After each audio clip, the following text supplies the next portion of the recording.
Hmm, apa sih istimewanya Tarumanegaranya? Mama kemana belajar sama kerja. Belajar sama kerja.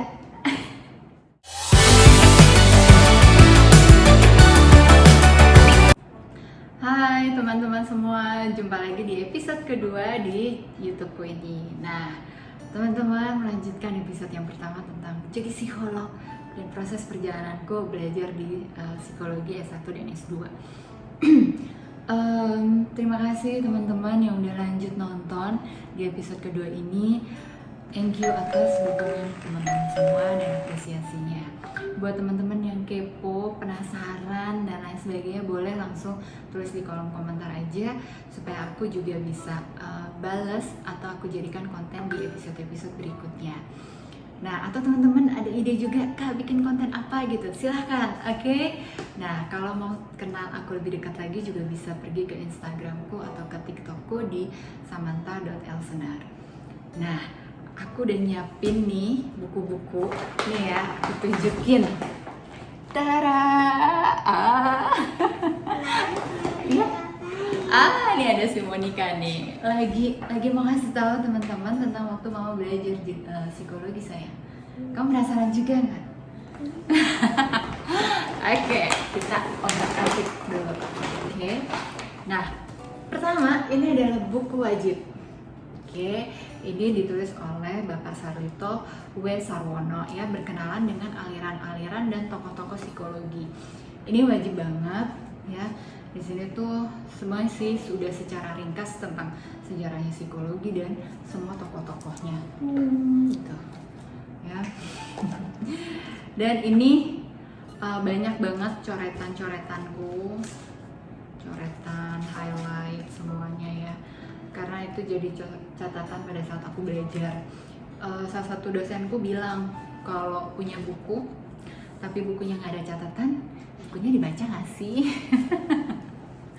Nah, ini wajib banget.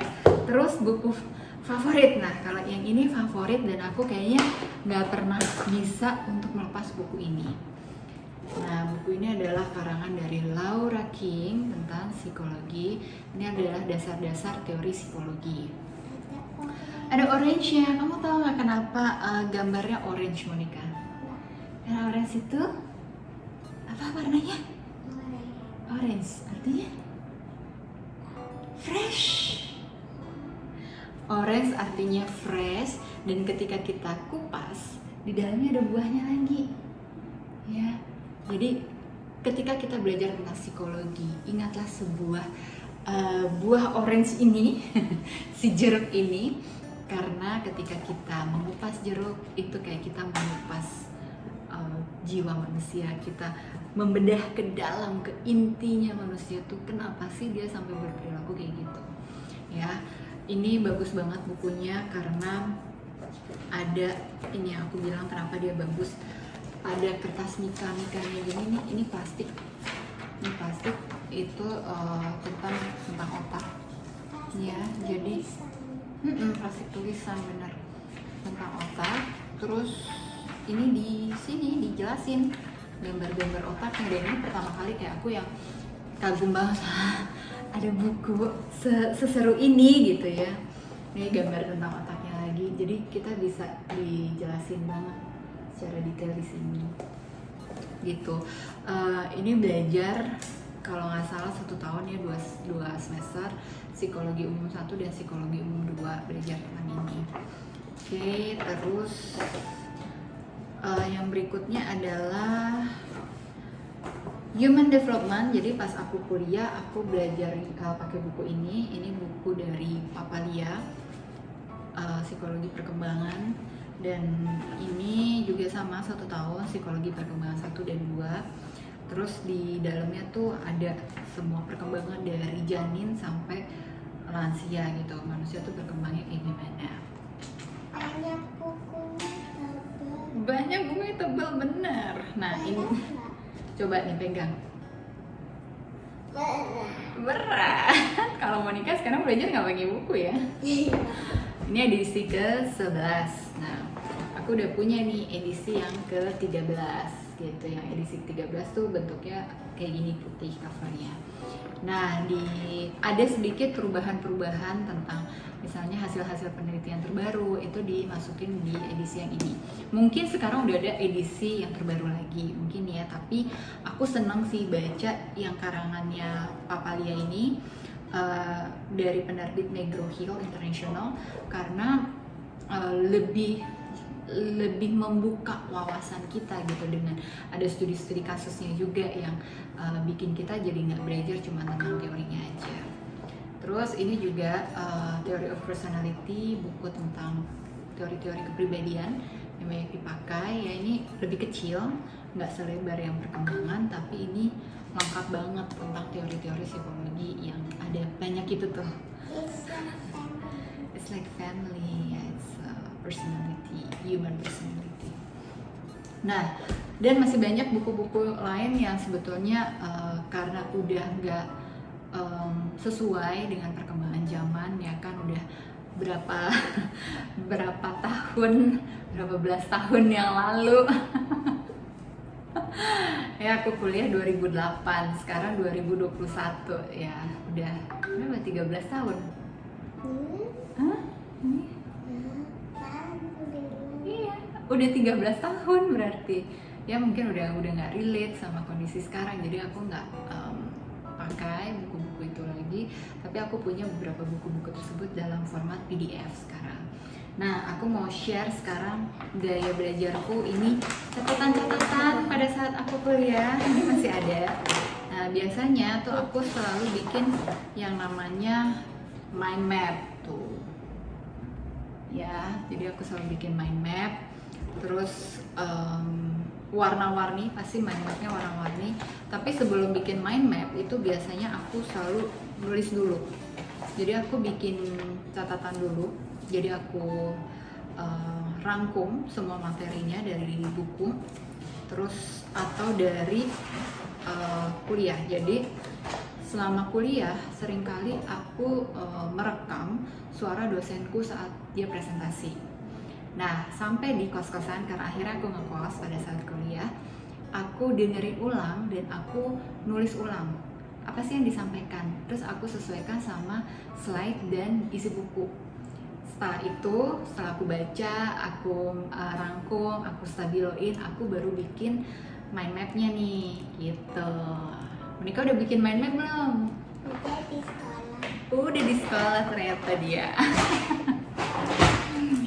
Oke, nah ini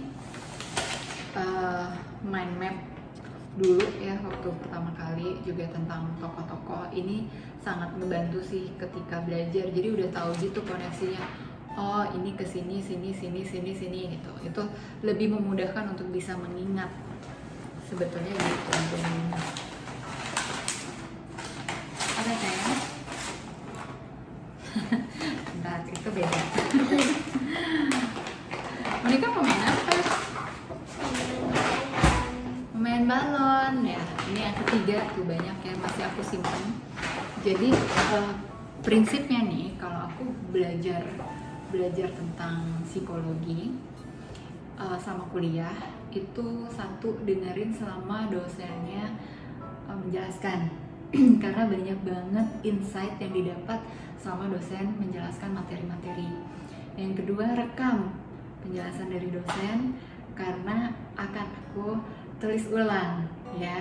Aku melatih indera pendengaranku, gaya belajar dari auditori untuk bisa terkoneksi sama materi-materinya. Aku ulang, terus aku tulis ulang, aku bikin catatan lagi, aku kombinasikan dengan informasi yang ada di buku, di slides ya, semuanya aku tulis. Kemudian aku bikin mind mapnya. Nah, yang terakhir nih, aku mengulang belajar itu bisa juga dengan cara aku bikin pertanyaan. Jadi misalnya aku bikin kuis sendiri buat diriku. Ya, ini udah bisa belum sih aku gitu. Kalau udah bisa, aku ngerasa jadi lebih pede lagi sih gitu, karena aku percaya bahwa apapun yang kita berulang kali itu membuat kita jadi lebih ngerti dan jadi lebih nempel. Jadi baca pertama kali buat aku adalah untuk memahami. Oke, membaca pertama kali itu untuk memahami, membaca kedua kali untuk mencari intisarinya, membaca ketiga kali buat aku untuk tahu keywordsnya yang pas setiap konteks bacaan itu kayak gimana. Yang keempat kali itu yang untuk aku hafalkan. Yang kelima kali untuk latihan. Hasil dari menghafalnya tuh kira-kira udah oke belum sih? Nah ternyata lama ya proses belajarnya. Nah jadi waktu aku kuliah aku sering banget tidur siang. Kayak itu udah wajib harus tidur siang.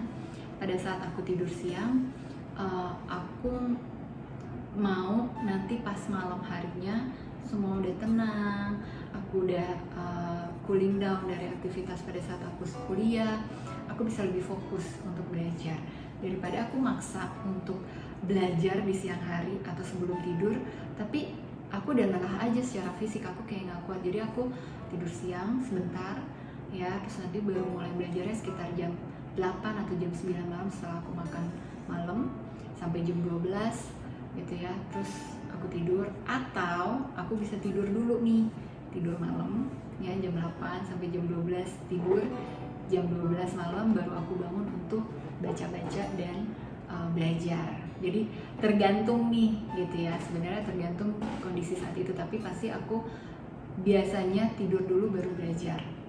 Sekarang mama kemana belajar sama apa kerja? Belajar sama kerja. Iya, sekarang karena udah kerja, udah punya anak juga, gaya belajar agak sedikit diubah. Jadi pada saat di sela-sela antara klien ke klien yang lain atau klien ke aktivitas webinar yang lain, aku biasakan untuk mengisi jadwal kosongku itu dengan membaca buku PDF atau membaca buku-buku psikologi populer yang ada di toko-toko buku gitu ya. Aku punya buku hard copy-nya, atau aku mendengarkan gitu ya tayangan-tayangan video juga dari beberapa hasil-hasil penelitian yang disebar di YouTube juga, atau di TED Talk, atau di mana aja. Sebenarnya sumber-sumber itu banyak banget di internet ya, baca jurnal-jurnal juga gitu. Jadi aku memaksimalkan itu, kayak setengah jam aku bisa baca gitu ya, atau sebelum tidur aku baca-baca dikit. Aku pasti mencoba selalu untuk punya waktu baca, karena nomor satu perintah Allah aja iqra, jadi bacalah ya. Dengan membaca itu kita akan mendapatkan banyak sekali sumber pengetahuan yang bermanfaat buat kita ya Monika? Ya. Nah, kadang Monika suka bingung, mama main handphone aja, padahal di handphonenya lagi baca jurnal. Bukan main atau nonton ya. Tanya sama Monika, di handphonenya mama cuma ada gamenya siapa? Gamenya Monika, mamanya nggak punya game. Yang terakhir nih, pastikan diulang biar ingat. Bikin dance baru. Ingat. Oke, nah sekian dulu untuk episode kedua ini. Nah, itu adalah proses perjalananku dari S1 ya, terus cara-cara belajarku kayak gimana. Saksikan satu video lagi, video ketiga aku akan kupas tuntas tentang proses perjalananku di kuliah S2 dan kenapa aku tetap kuliahnya di Tarumanegara lagi ya. Apa sih istimewanya Tarumanegara nih? Oke, see you.